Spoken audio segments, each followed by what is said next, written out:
there's something in me that the world needs. That's just my fundamental belief.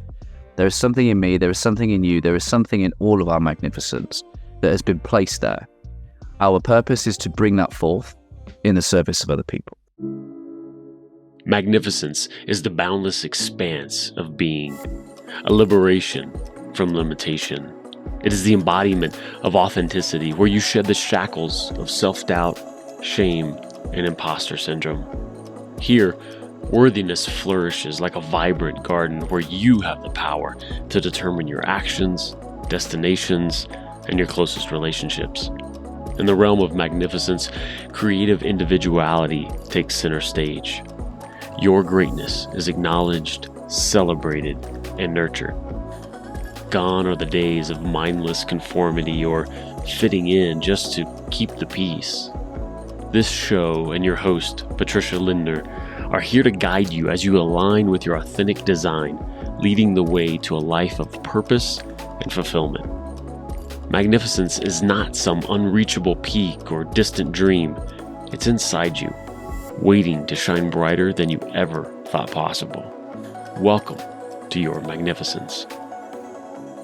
Hello and welcome to another episode of Magnificence, the empowerment podcast that strikes a match and shines the light on its guests. And today I have with me the amazing and magnificent Ryan Hartley. Hello and welcome to the show, Ryan. Oh, so good to be here. Thank you. Thank you for being here. It's such a pleasure and an honor to have this conversation with you. Before we dive into all the good stuff that we are going to talk about, I would love to introduce you to the audience in a couple of sentences, and feel free to add whatever I missed out on. So Ryan Hartley is the founder and heart and mind behind Always Better Than Yesterday, which is UK's leading heart-centered leadership, coaching and consultancy. He's the heart-centered coach, consultant and community leader, and his mission is to develop heart-centered leaders, heart-centered teams, organizations, and communities. And he's also the host of the Always Better Than Yesterday podcast, which is great. And so welcome again to the show, and it's such a pleasure to have you. Did I miss out on anything? Yeah, I think one of the most important things is I'm a teller of dad jokes. You know, that's the important bit. I didn't know that. I'm joking with you. I'm a teller of dad jokes. I'm a father of two, husband to one, and from the southwest of England. But yeah, thank you for that nice introduction. So as this is always looking at your magnificence through the lens of human design, I would love to ask you, so your company is Always Better Than Yesterday, and you have a podcast around this. And I think this is an amazing title. And throughout last week, I thought about this amazing title because isn't it something that we really should try to be always better than yesterday and to constantly become better at what we do, at who we are? And I don't know if I got it right. So now I have you with me, and I would love to ask you, what was your idea behind creating Always Better Than Yesterday? Well, in the early days, you know, I was I had a career within policing, and as I went through my leadership development journey, I had the opportunity to train as a coach. And I had my own coach run me through an exercise around what was important to me about being a coach. And I just wrote these words down in 2017. I just love helping people be better than they were yesterday. And I've not really shaken those words. And a good friend of mine, Sean, we had a conversation. He was a good mentor of mine. And within a couple of weeks of having that conversation, I'd started this community that I was creating, and I gave it the name of We Are Always Better Than Yesterday. So it's always been an idea of a community, really. And a few months in, my wife was like, why do I need to be better? Like, is it not just enough that I've fed the kids, the house is tidy? Why do I need to be better as well? And I guess that forced me to be clear on what it is that I really mean by being better than yesterday. And a lot of the world have been convinced that they need to do more and have more in order to be more, to be better. If I do more and I have more, then maybe the world would see me as better. So I don't think it's about performing. I don't think it's about striving. I don't think it's about killing ourselves to be better. I think being better is not the cost of love, but the result of love. I think when we can fuel our heart and our mind and our hands, our work with love, then showing up in that spirit, what I call a heart set, doing our heart work. So being who we were made to be, doing what we were born to do, I think being better is just the natural result. And not only do we become better by doing that, but we actually leave everyone we interact with better as well. So I think I've really hit a master key really to life, which is that when we bring more heart-centered leadership to the world, being better than yesterday is the ripple effect. It is the result. And I call that a heart print. Yeah, I love that. So it's all around heart, and it goes so well with your name. Right? Destiny. This is, Yes. So I just thought about that when I dove into Always Better Than Yesterday, and I read about the heart print, and we are going to talk about that later. And I thought, hey, and his name is Ryan Hartley. Isn't that great? Yeah. Stepping into my destiny. Yes. And maybe this is a good point in time to step into your human design chart and to look at it, because maybe we can read things that are fully in alignment with what you do and who you are. Beautiful. And therefore, I need to share the screen. And here we go. And I'm so happy that I have you with me, because you are a projector and they are sort of rare. I didn't have lots of projectors on the show yet. And so I was really happy to see that you are a projector. And for all of those who don't know about projectors, I would love to talk a little bit about the projector thing. What is a projector all about? And so just in general, and this is really generally speaking, projectors have this exquisite energy around them. They could literally translate energy and speak energy, and they are a natural guide. They are organizers and leaders, and so no wonder that you train leaders to become heart-centered leaders and leave a heart print.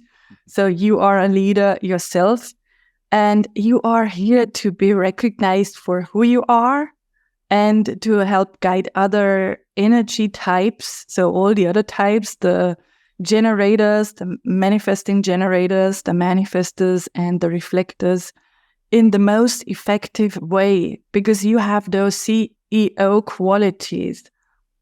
And also you have this deep penetrating aura around you, which allows you to hone in and ask deep and insightful questions.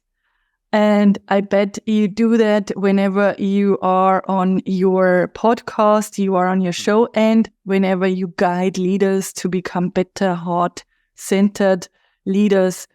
And so this is just the general information about a projector, just in a nutshell.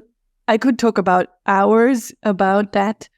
But Ryan, just talking about the characteristics of a projector, I would love to learn your own perception. Is that what resonates with you?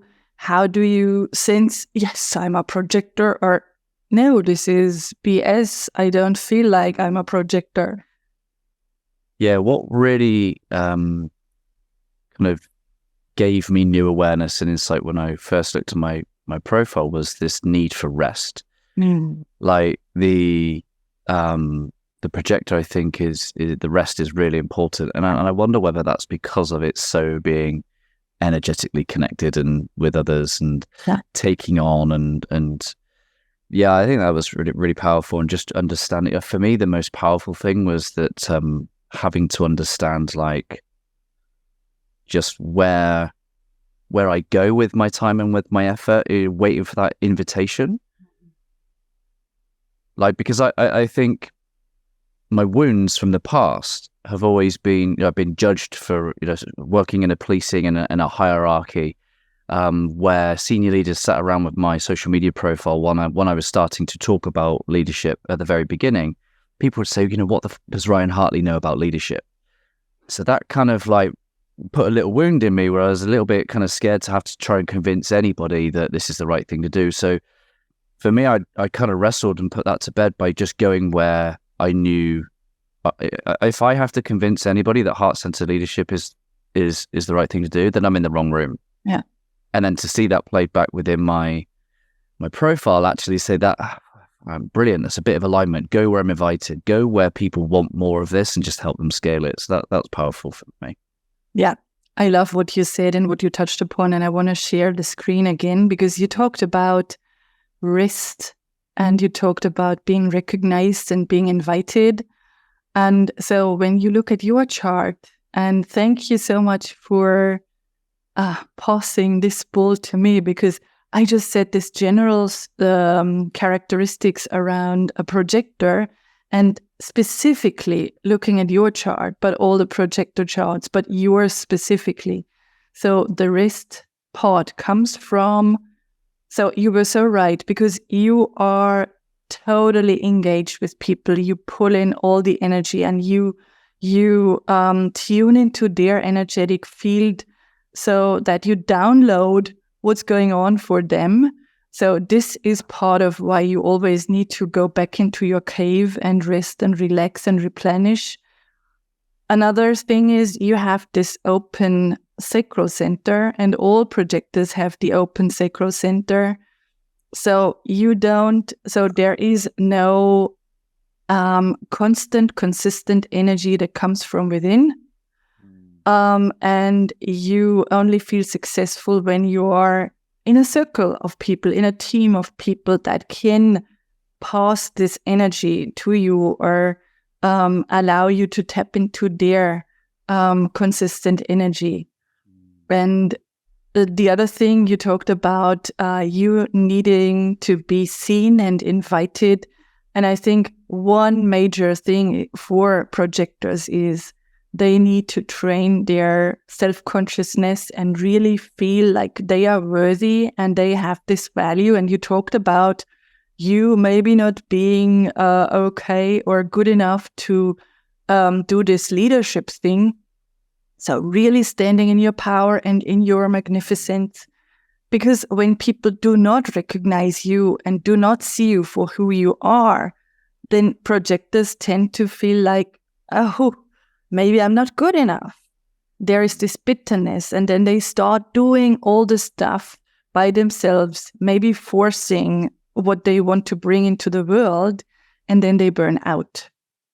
And they are here to maybe build a team of people and to have generators and manifesting generators around them that do the work, and you just bring those amazing ideas to the table, and the others do the work for you. I hope that makes sense. Yep. Yeah. So you resonate with that. Yeah. I when I first left the police to run Always Betting Yesterday full time, I sat in this office. I was like, all right, just me then. I love leading teams. I love being around people. So that part of running a business where it was just me was less than fulfilling. It was tiring, and I certainly missed the team leadership aspect of it, which I guess is why I have group coaching programs, which is why I have weekly meets with the people that come and share in this journey of heart-centered leadership, because it gives me the ability to surround myself with people and to pour into them. Yeah. Now I would love to ask you, because you said you changed careers. Mm-hmm. So was it easy for you? Was it a spontaneous decision? Was there this hunch that you should do that? And I don't know if you know why I asked that. I just want to ask you that way. How did this go for you? Well, the short story is it's both a long process, but also spontaneous. So, if I take you back to my childhood, about 15, I definitely watched far too many crime documentaries. I wanted to be a criminal profiler. So off I went off to university to do psychology. My wife and I have been together since we were at school, so 15 years old. And by the time I finished university, she's like, right, time to get a job. We need to move out. So I couldn't stay in academia for all my entire life. I had to get a job, and she was already working at the local police force.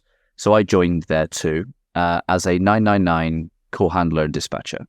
Great job, great introduction, great amount of responsibility for someone so young at 21. I dealt with some incredible things and really learned a lot, but it wasn't sustainable. Shift work wasn't really compatible with lifestyle. So I did a variety of different organizational development roles, particularly in kind of like what you describe as the left brain, analytical, performance improvement, organizational development. But I got pretty good at it because I didn't rely too much on the analytical side of things, but the human side of things. So about being able to influence, to be persuasive, to be able to storytell. So I was a bit of an anomaly when we come to the analytical world, shall we say, because I was probably more right brain than left brain, but capable of engaging both. And it meant that I got promoted quite quickly, several times, and along with it came leadership development opportunities. And it's at that point where I fell in love with coaching. You know, when you start to do some things, I've been engaging this idea of my why, my purpose for a few years, and coaching just felt like a deeper expression of that for me. It helped me express more of why I'm here, more than maybe say my work was doing. So I was being used to be a coach at the police, to coach people who were a problem or wanted promotion. And for me, coaching is all about potential. So my wife was running a network marketing company. She had 300 women in her team. So I used to come home from work and just spend every evening coaching for free for a good couple of years, right?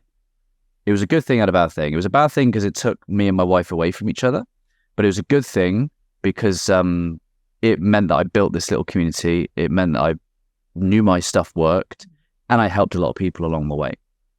But it gave me some mindset issues. It gave me some money mindset issues. I'm working in the public sector where the belief is that there's no money. I've also done it for free, so therefore can I charge? And how am I going to pay my bills and my mortgage and support a family of 4 with it? So that's the long story, right? The short story is my friend Jonathan from America said, man, you need to burn the boats. You got to burn the boats, man. And that's what I did. I got to a point where I was like, right, this is too painful to stay. I got to go. You know, I didn't like to be judged. I didn't like being judged.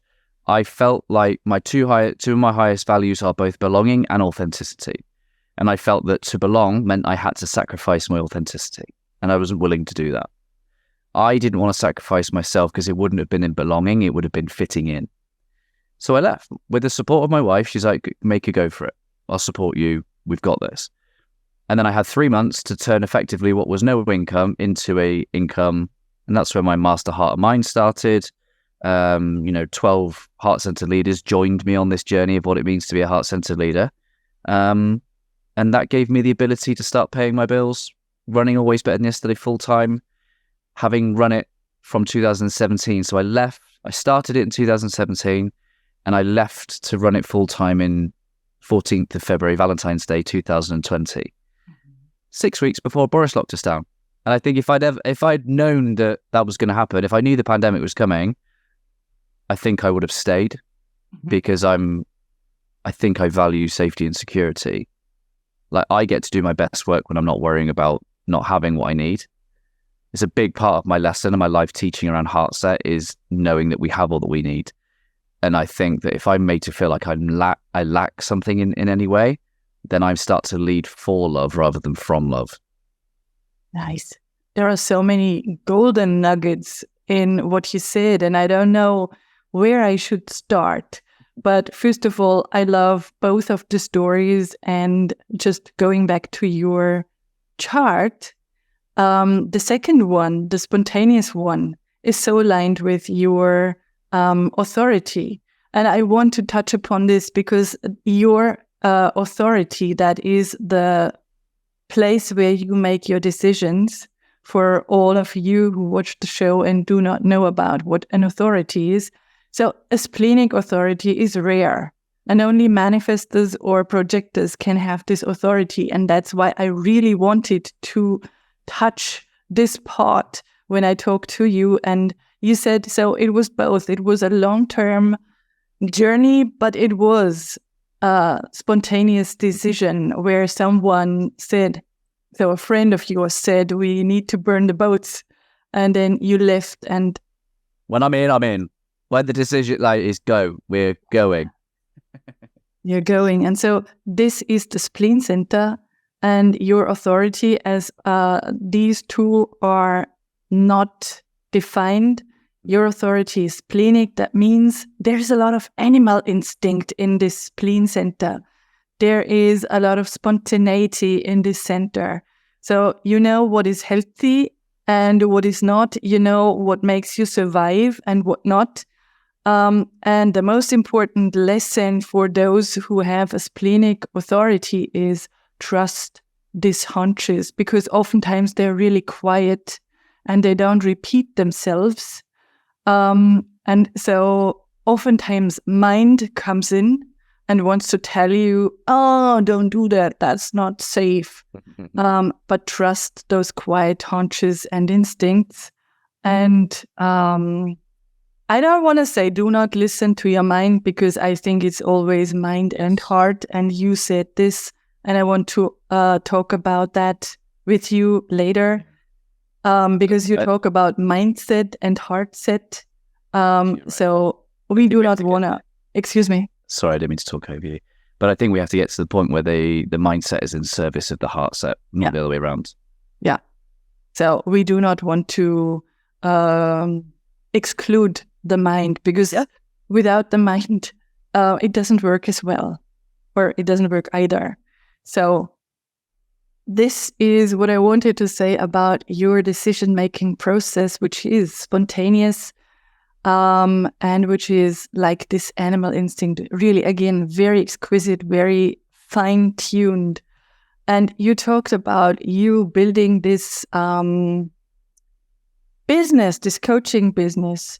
And this leads me to a channel, which is this channel, the channel between your will center and your spleen center.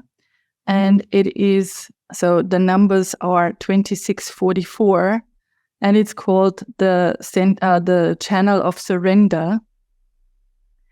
It's the design of a transmitter, and it is someone who has a gift. So I say this is the entrepreneurial channel. I would love to have it in my chart. I don't. You have it in your chart.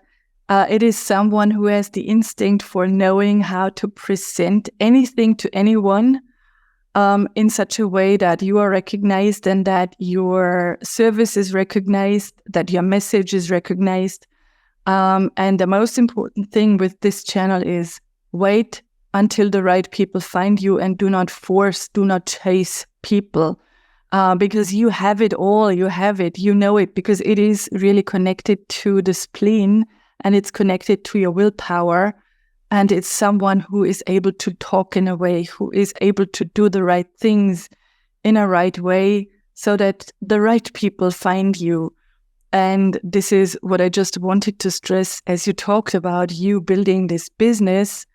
And I would love to ask an additional question, because nowadays I meet a lot of people who are on this entrepreneurial road and journey, and they are told a lot of things, and maybe you know what I talk about, those cookie cutter approaches to building your business, and you spend a lot of money and then you do not succeed. What is your experience when it comes to building a heart-centered business that at the same time nourishes you and lets you pay your bills in this 3D reality? Yeah, it's definitely a dichotomy I have to walk very carefully, because the cookie cutters are following a marketing manual that leads to people's lack. They'll read Robert Cialdini's Influence and they'll go, oh, look at all these human fallibilities and shortcuts. If I just say these things, do these things, and offer a short time scale and make them feel like they lack, and that the solution to their product is, you know, do you have a coach? If not, you're inadequate. You know, it's that, right? So trying to avoid those lack tactics, but also understanding what does it mean to actually express and communicate to people that they have all that they need. You don't need me. You don't need my services, but if you would like, so it's a difficult message, right? To try and articulate how do you express to someone that you can absolutely help, you know, someone within. And for me, those two words are in transformation and possibility. You know, you can help make things possible for people, and therefore it becomes a journey of exploration together. But for me personally, I've come to this belief that my job is not to convince anybody, but to put out the Batman signal. So it's exactly what you've just said about my profile, which is about having it out there the bit I can control is how I express myself, how I communicate, all the things I put out there as an expression of who I am and how I can help, and trust that energetically will speak to the people who need it. Someone once said to me, most people are in the pursuit of love. They're in the search of love. So if you're putting out a Batman signal of love, if you're putting out a frequency of love, guess what they're looking for? You. They're looking for you and your services. So for me, it's about, becoming the living embodiment, the expression of love. I'm a follower of Jesus. That's not something I ever would have thought I'd ever have said. There's an irony to the word surrender, which I can go into in a minute if you'd like to. But for me, it's about, by the fruits of my spirit, I'll be known. And it's about, if I can continue to show up and walk in that embodiment of love, using my gifts and my skills and my talents as a way of facilitating that, healing another part of the body, shall we say, the wider body. There's something in me that the world needs. That's just my fundamental belief. There is something in me, there is something in you, there is something in all of our magnificence that has been placed there. Our purpose is to bring that forth in the service of other people. And I think Peter says the gifts and the skills and the talents that we have, they're meant for those in the world who need it. And that's heart work. So once we realize that, the business is a vehicle of bringing forward my magnificence in the service of other people so that I can encourage and equip them to bring forth theirs, and then so goes the ripple effect. We need each other. I love it. I totally love it. And I could listen to you for a very long time, because whatever you say is so inspiring.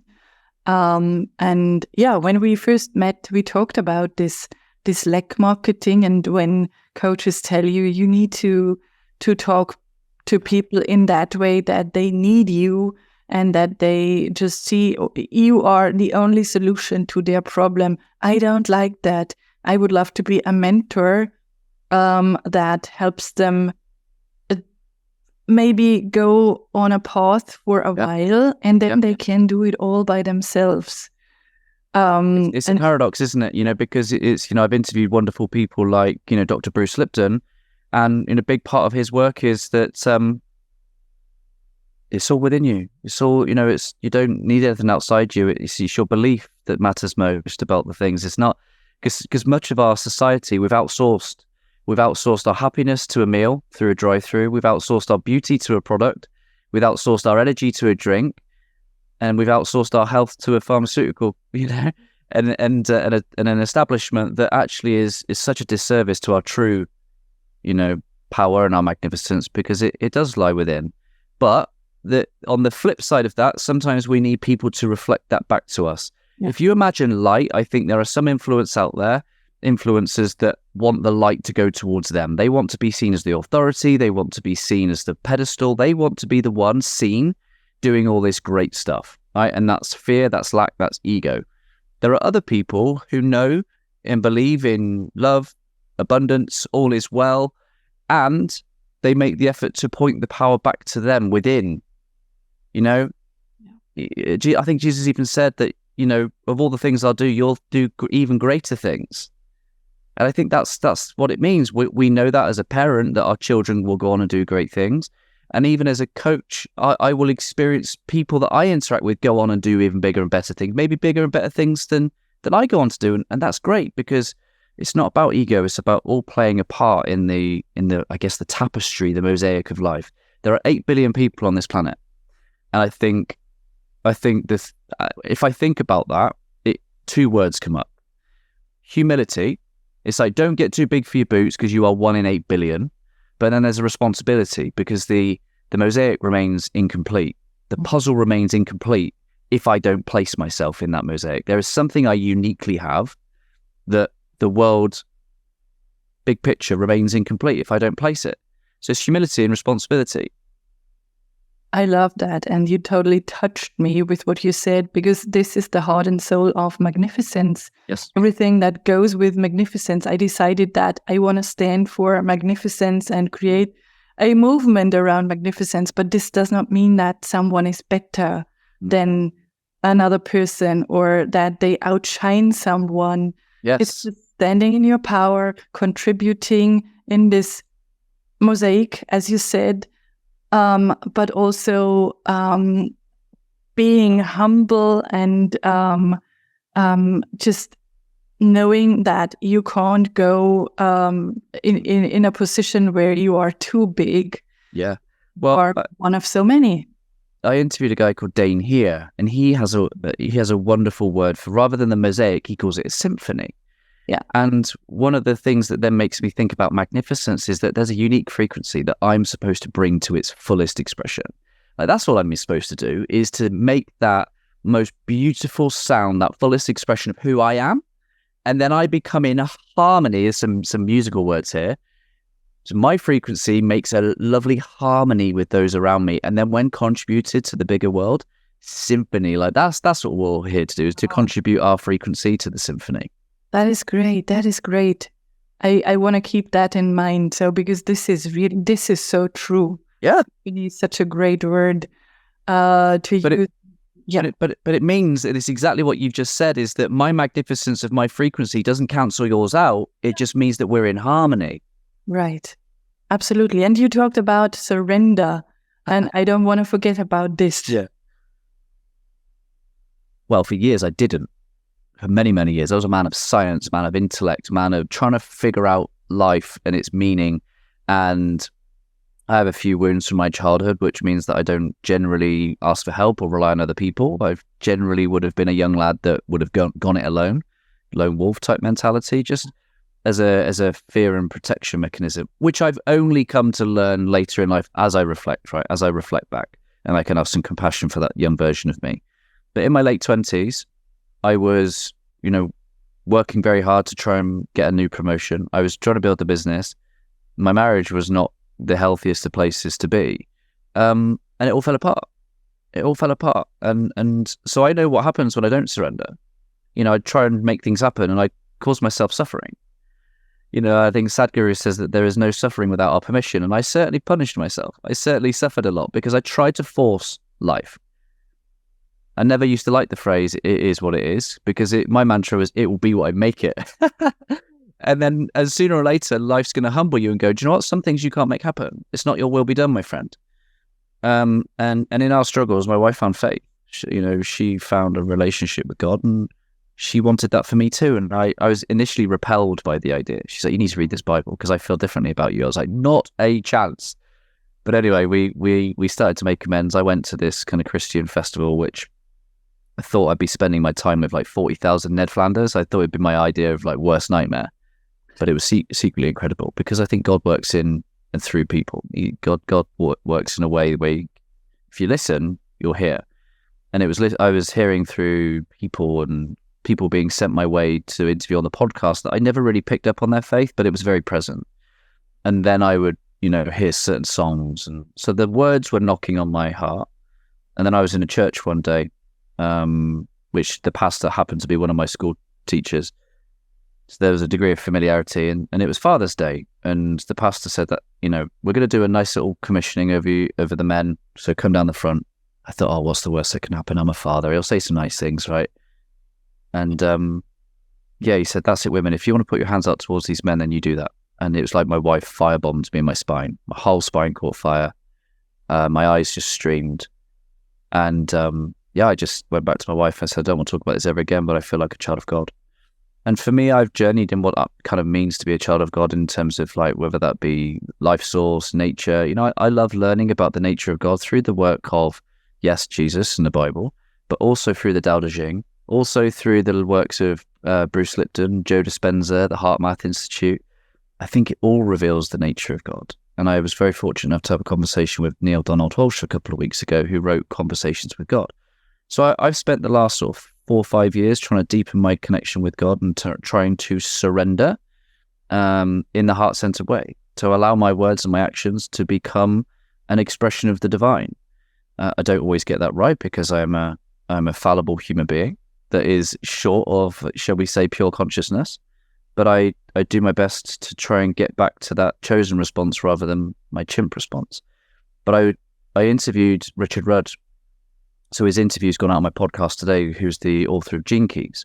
And in one of the Gene Keys that I have within my holographic profile, it talks about how when we get that sense of forgiveness, when we have a moment of Christ consciousness that just overtakes the body. And I wonder whether those are the words that reflect what I had, and whether in that moment, that path between my 44 and 26 was fully established. I don't know, but I certainly had a moment where I was enlightened for a short period of time, and I've been trying to walk in that way since, just with a deep surrender and knowing that I and you and we are all a living expression, a fractal expression of God. Great. I am speechless. And at the same time, I have like 7 or 8 ideas on my mind.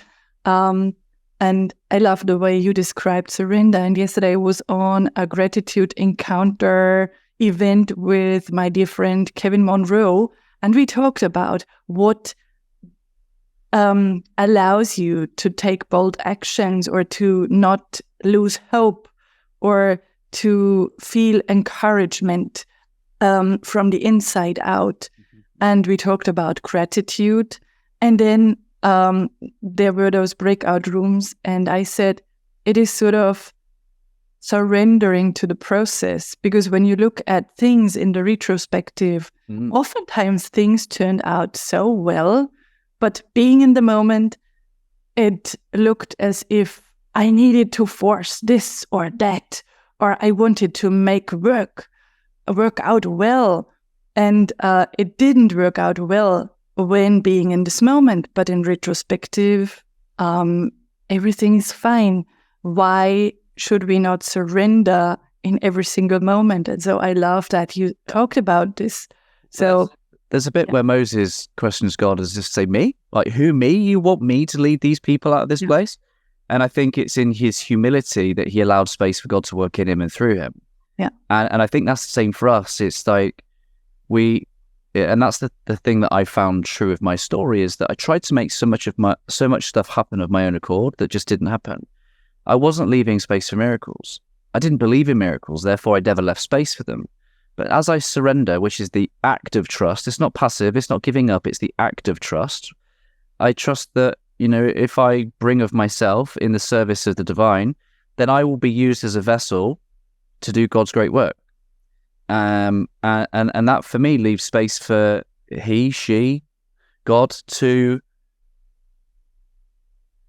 And here's where it might get a little bit deep and sometimes beyond my ability to articulate.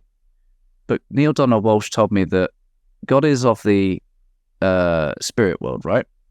We are of the manifest world, the material world. Therefore, for God to experience itself, we have to be the representation of God interacting with another representation of God. That's how it gets to understand and experience itself in relationship with other people. And I think that's what happens, is when we leave space for the divine to work in us and through us, that's when healing becomes possible. It's when transformation becomes possible. It's when we sort of say, well, that was a miracle. No, that's just God moving. That's love moving. That is Christ consciousness moving in a way because we made space for it. We surrendered our will and made nature's will possible. And, I guess I'll just end with this little bit with Sadhguru, who says, I hope your dreams don't come true, for your dreams are limited by what you can imagine. I hope even greater things happen for you. And how often is that the case? When we sit back and we surrender expectation, how much of it plays out far greater than we could ever have imagined? Yeah. And you talked about Richard Rudd, and that makes me think of my gene key, which is all about expectations and letting go of expectations. It's 42. And it leads me to your gene key, because I could talk about so many things, but I feel that now is the time to talk about, and I'm not Richard Rudd, obviously, but I want to touch upon your gene key, just one gene key, which is your life's work. It's the conscious sun. It's the 23, and the exponent is 3. The line is 3. Because now it feels right to talk about that. As you mentioned, you recently interviewed Richard Rudd. which is exciting. Yeah, you felt like I spent time in presence of a true master, for sure. Yeah. And so I can't do the same magic that he does, but I do my own magic. And I just want to say that everything we talked about so far radiates your magnificence, Ryan. I couldn't have expected more in this interview. And now shining the light on your conscious sun, the 23, your life's work is the way of simplicity. And it makes a lot of sense when listening to your story. It is going from complexity or from accumulation, inner accumulation or external accumulation, to quintessence when it is the city. But reaching simplicity in a very, and you talked about with our hearts and our hands. So for you, it is the practical way of using, of reaching simplicity in your life. That means offering spaciousness to yourself and to others, leading simple conversations, which is not dull, but simple, following natural rhythms and not overriding cycles, not forcing things, and letting go of everything we accumulated. That could be thoughts, that could be people, that could be books or stuff.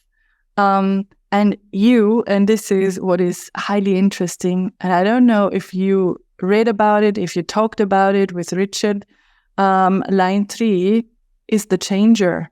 I don't know if you knew it. This is the changer.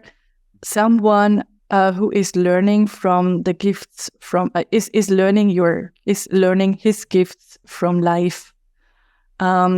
Someone who oftentimes has a very colorful life. If I say it in a very positive way, I could say a chaotic life. But I want to shine the light on the positivity and the... Depends if you're asking me or my wife. So then it's chaotic. So, it would appear to be chaotic from the outside. A colorful life.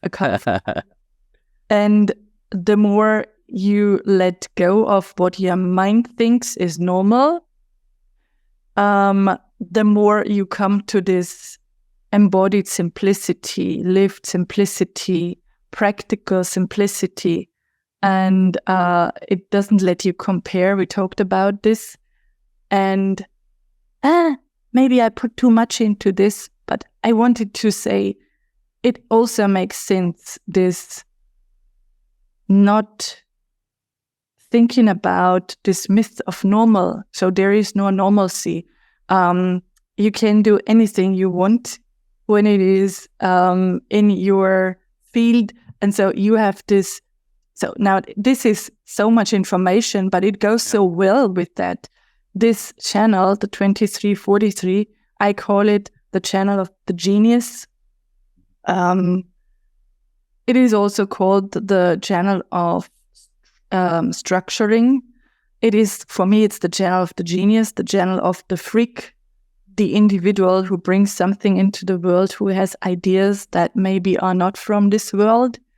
And oftentimes people do not understand what it is. So again, in this, it is so important that you put it into simple terms, or that you express it in a simple way so people can understand your genius. So a lot of information, and I would love your feedback on that, or maybe your ideas, your impulses that go with what I just said about your conscious sun and maybe the channel. Well, I'm definitely in my shadow when I overcomplicate things. When I sit down, I think, because I have a real value for books. I love books. The idea of writing my own kind of makes me shudder a little bit, because I'm like, oh, my shadow says, well, how do I get the concepts across in a way that the world understands and they're accurately referenced? And I'm like, oh, I don't want to do that. And then I remember that I come back to simplicity, and it's that fine balance between, I think, I was talking about this with Richard, is the fine balance between the left brain, right brain. the structure, the information, the logic, but also the magic. And it's just like, for me, that I know that I'm at my best when the magic comes first, and then the fit follows up. Because when you talk about that channel, I think between the 23-43, it's about inviting people into an experience.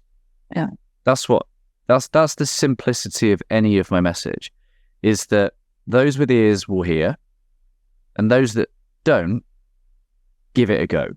Yeah. So I'm either speaking to you in a way that you already know what I'm talking about because you believe it in your heart to be true, you just maybe haven't found the words for it, or you're not hearing what I'm saying. Okay, why would someone want to do this? We'll give it a go. See what happens. I will not be the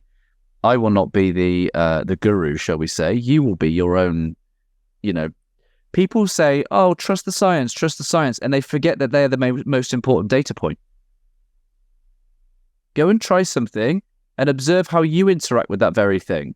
Don't look for science and studies for doing ice bath. Just get in one. If you don't like it, don't do it again. If you like it, do it again.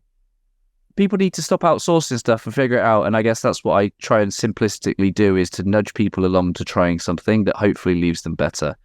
But yeah, it's interesting when you say I'm communicating something not of this world. When I first created this model over my left shoulder, it was this understanding that heart set is deeper than mindset.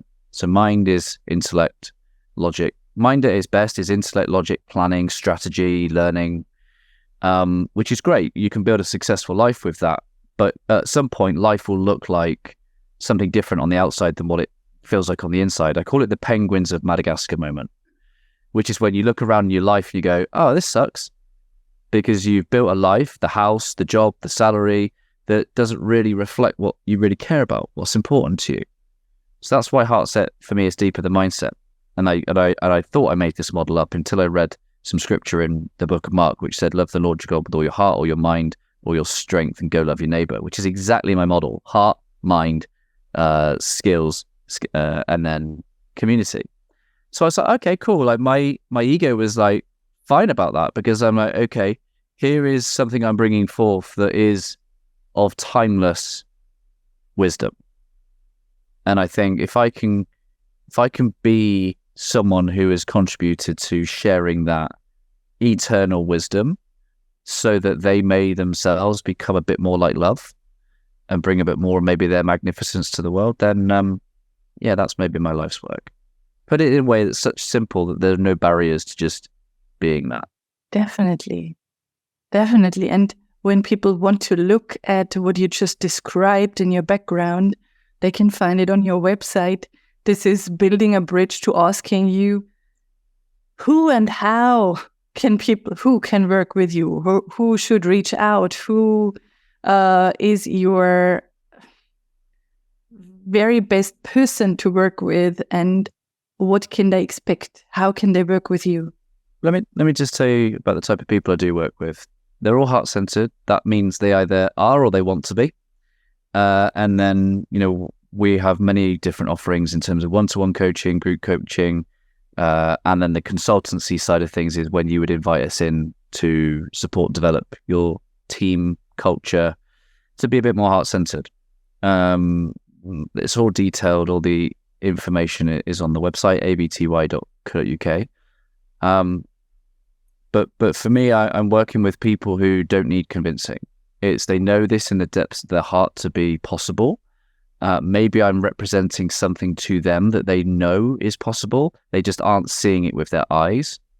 A lot of heart-centered leaders despair in work because they are made to feel like they need to shut off part of themselves or be something different in order to succeed. I think that's the problem with some cultures and some leadership, is that it leads people away from their magnificence, shall we say, and they start to become cookie cutters of other people because that's what success looks like.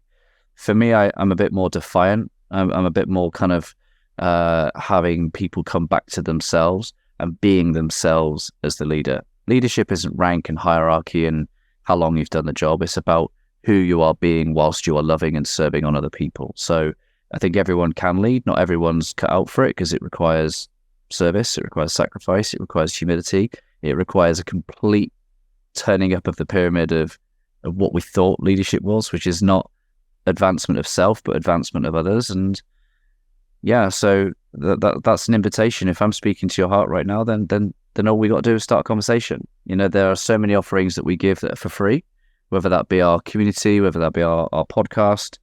Start there, get yourself some experience of what we're like, with the type of questions that we pose, and if people want to journey deeper with that, then it'd be an honor and privilege to walk alongside people.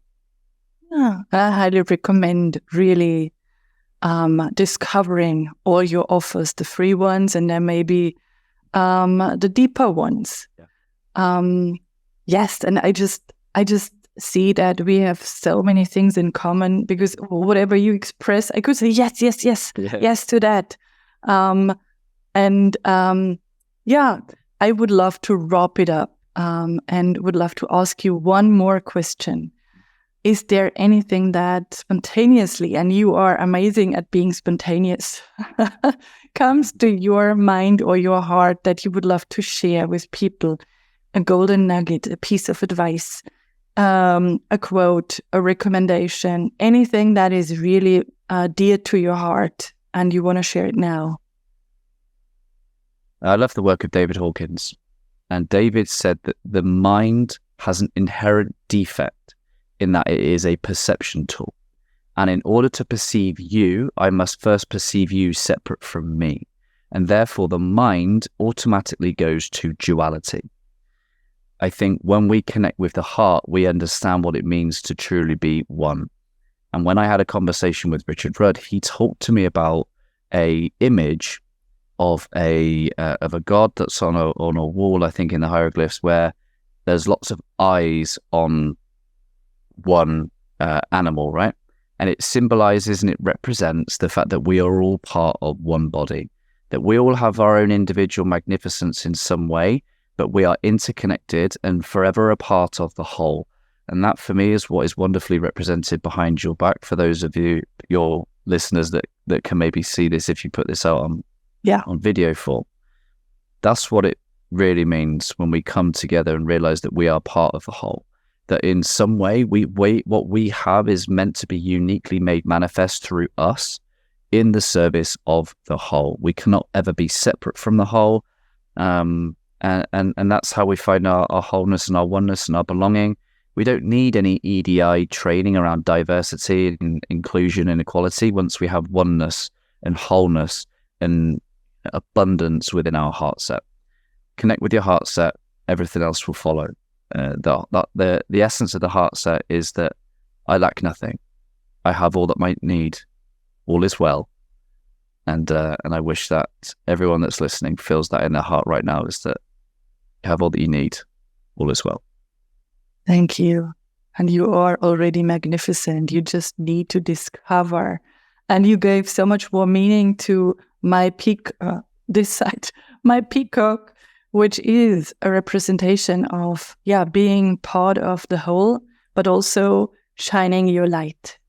And I thank you so much for going that deep and sharing your experiences, your wisdom, your heart-centered wisdom, and for having this amazing and magnificent conversation with me. Can I add something else just before you go? Sure. You said about shining the light, and one of the things that really represents that picture of your shoulder is that the lightness is made bright because of the darkness that surrounds it. Yeah. It really stands out, and I really get to experience the fullness of the light because of the darkness that surrounds the light. It really makes it pop. And I think that's true of all of us. Love isn't just choosing the light. Love isn't just putting our best foot forward. And this is why self-love doesn't really work, because so many people are conditional with their own self-love. If you've only ever known an earthly form of love, why would people not apply that level of conditions to themselves? Love is synthesis of the light and the dark. And I think that picture behind you is perfect in its being, because it is a wonderful balance between the light and the dark, making space for all of it. Thank you so much. Thank you for your deep thoughts, and I highly appreciate that. It was such a pleasure, such an honor to have this conversation with you, Ryan. Thank you for being with me. Thank you for spending your time with me and for sharing your amazing gifts, your knowledge with me and the audience. I can't thank you enough. And it was really amazing that you were here. Oh, I'm really grateful for you. Thank you so much for having me. Thank you. So this was Magnificence, a great episode of Magnificence. That's what I feel.